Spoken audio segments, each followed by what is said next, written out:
In this video, we will learn how to convert a DWG file into PDF. So open the file you want to convert, enter Ctrl P.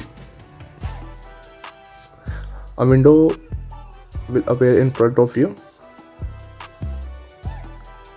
So select the type DWG to PDF.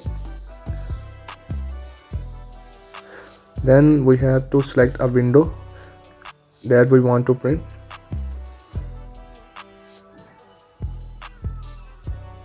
So once you select it, again the plot window will appear in front of you. You can preview your selection. So if there are any mistake, you can correct it. So here the plan which I have selected, so everything is fine.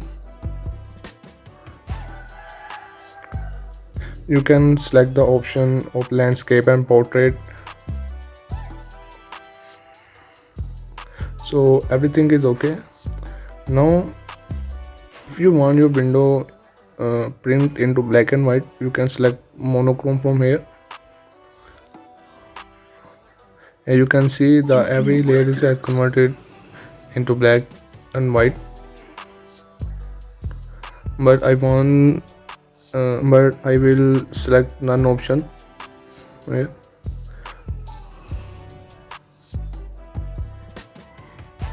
Everything fine, press OK. Save your file.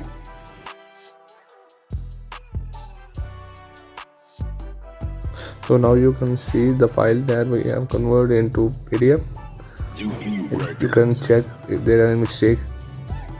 So everything is fine. So I hope you like this video. If you want more videos like that, you can subscribe to our channel. Thank you. See you in the next video.